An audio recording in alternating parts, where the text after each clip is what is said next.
Coup de tonnerre chez Docker. Est-ce la fin? Il y a quelques jours, Docker a envoyé ce mail aux utilisateurs. En substance, ça dit: on en a marre des comptes gratuits, maintenant vous allez payer et vous avez 30 jours pour migrer. Étudions ça.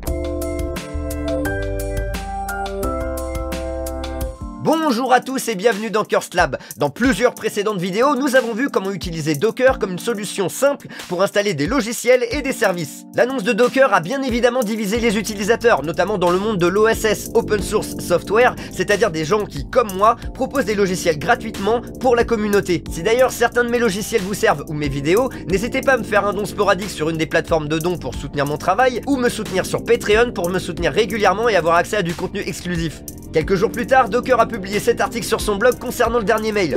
En substance, cet article dit: désolé pour la façon dont on a communiqué sur la fin des services gratuits, on voulait pas vous faire peur, mais ça concerne uniquement les organisations gratuites. Non, ils l'ont pas envoyé en mail pour rassurer tous les gens qui étaient inquiets. Il a fallu chercher cet article. Donc finalement, qui est concerné? Eh bien, si comme moi vous avez un compte perso et publiez gratuitement des images sur Docker, pas d'inquiétude, vous n'êtes pas concerné. Par contre, si vous avez une organisation qui publie gratuitement des images sur Docker, eh bien vous êtes peut-être concerné.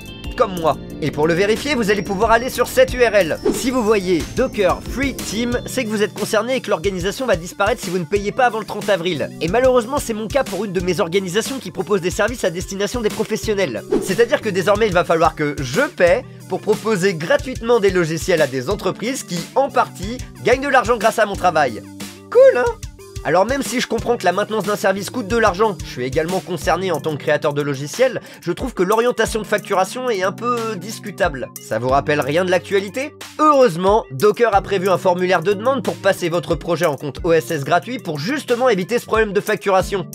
Pour cela, allez sur cette URL et renseignez tous les champs nécessaires sur votre projet et Docker vous répondra peut-être sous 30 jours. Et quand je dis peut-être, ça veut dire que probablement ils vont vous dire non en fait. Le truc cool, c'est que j'en ai 40 dans cette organisation. Alors, imaginons que je sois une petite entreprise et que je mette mes outils à disposition de la communauté et que je sois également concerné. Je vais donc vous proposer des alternatives à HubDocker pour héberger vos images autre part. Tout d'abord, la solution GitHub Content Registry. Si vous n'avez pas déjà un repository sur GitHub, vous pouvez en créer un en cliquant sur ce bouton et en renseignant les informations nécessaires. Une fois fait, vous devrez créer un token pour la connexion avec le Content Registry. Pour cela, cliquez sur votre photo de profil et descendez dans Settings.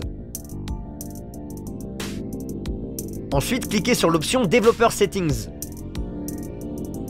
Puis cliquez sur Personal Access Tokens, choisissez Tokens et cliquez sur Generate New Token.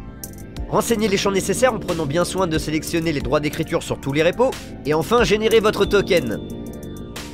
Ici vous pouvez le copier et c'est ce qui vous servira de mot de passe pour vous connecter au GitHub Content Registry. Sur votre machine, vous allez devoir connecter votre client Docker au GitHub Content Registry. Pour cela, tapez la commande docker espace login espace ghcr.io pour GitHub Content Registry. Entrez votre nom d'utilisateur et votre mot de passe et le token que vous venez justement de créer. Si tout s'est bien passé, vous devriez voir ce message. Pour ensuite envoyer votre image, il faudra la taguer de la façon suivante: ghcr.io / votre nom d'utilisateur / le nom de votre repo. Et enfin, Docker Push pour envoyer. Attention néanmoins, le repository GitHub contient des limitations de bande passante et d'espace disque. Vous avez également la même alternative disponible sur GitLab. La meilleure alternative reste peut-être donc de créer son propre registry. Pour cela, je vais d'abord créer un dossier data qui va accueillir mes images. Et pour créer mon registry, je vais utiliser Docker Compose comme orchestrateur de Docker. Tapez donc nano espace docker-compose.yml ou l'éditeur que vous voulez, mais nano c'est peut-être le plus simple. Tout en haut, vous ajoutez version 2.3 entre double côtes. Ensuite, vous créez la section service. Dedans, vous allez créer un conteneur qui s'appelle registry, qui va utiliser l'image registry 2.2.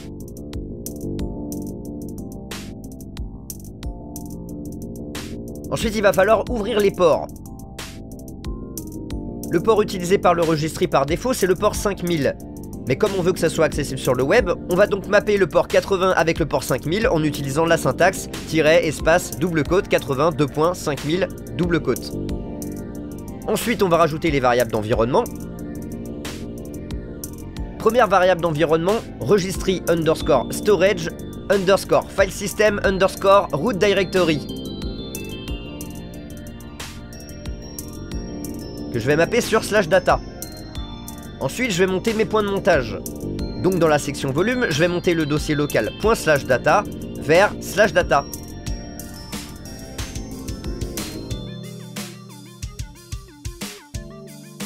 J'enregistre tout et je quitte et je lance mon conteneur en utilisant la commande docker espace compose espace up espace -d. Ça télécharge l'image du registry et ça va démarrer mon conteneur registry. Une fois que celui-ci est démarré, je vais pouvoir lui envoyer des images directement. Pour cela, il faut que je les tag avec mon nom de domaine. En l'occurrence, là je suis en local, donc je vais utiliser localhost. Donc pour taguer mon image, ça va être mon URL / mon image. Ici, localhost / jmoulin / jdownloader. Et pour envoyer mon image, je vais faire docker espace push espace localhost / jmoulin / jdownloader. Et alors là, le premier truc que vous pouvez voir, c'est que je me suis pas connecté, ce qui veut dire que n'importe qui a les droits d'écriture et de lecture sur mon nom de domaine. On va donc peut-être changer ça. Je vais donc créer un dossier hôte pour les identifications. Ensuite, je vais dans mon dossier hôte avec la commande cd espace hôte. Puis je vais créer un fichier d'utilisateur et de mot de passe grâce à la commande htpasswd espace -b majuscule pour utiliser l'encryption bcrypt qui est nécessaire pour Docker Registry. C pour créer le fichier. C'est-à-dire que si vous avez précédemment déjà créé un fichier, n'utilisez pas le flag C. Espace registry.password parce que c'est le fichier qui sera nécessaire pour le registry. Espace j parce que c'est mon nom d'utilisateur.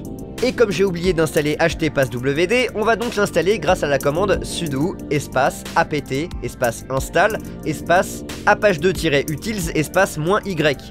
Une fois installé, je peux refaire ma commande et on me demande mon mot de passe avec une confirmation. Modifions ensuite l'orchestrateur qui permet de lancer mon registry. Je reviens donc dans le dossier précédent avec cd espace .. puis nano espace docker-compose.yml. Dans les variables d'environnement, je vais donc rajouter registry_hôte espace htpasswd. Registry_hôte htpasswd realm registry avec un R majuscule.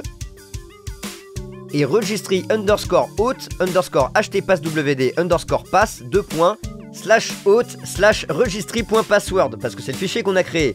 Et dans les volumes, je vais pas oublier mon point de montage ./hôte /hôte. ./hôte parce que c'est mon dossier local, /hôte parce que c'est le point de montage dans le conteneur. On relance tout et désormais on peut constater que j'ai besoin de m'identifier. Qu'à cela ne tienne, j'utilise donc la commande docker espace login espace localhost parce que c'est mon nom de domaine. On me demande mon nom d'utilisateur et mon mot de passe que je viens de créer. Et désormais, je peux envoyer mon image. N'oubliez pas de vous abonner pour être tenu au courant des prochaines vidéos et soutenir la chaîne. Et dans cette optique, vous pouvez également laisser un like et un commentaire. Merci à tous d'avoir suivi cette vidéo. Des gros bisous à tous, prenez soin de vous et prenez soin des autres. Ciao!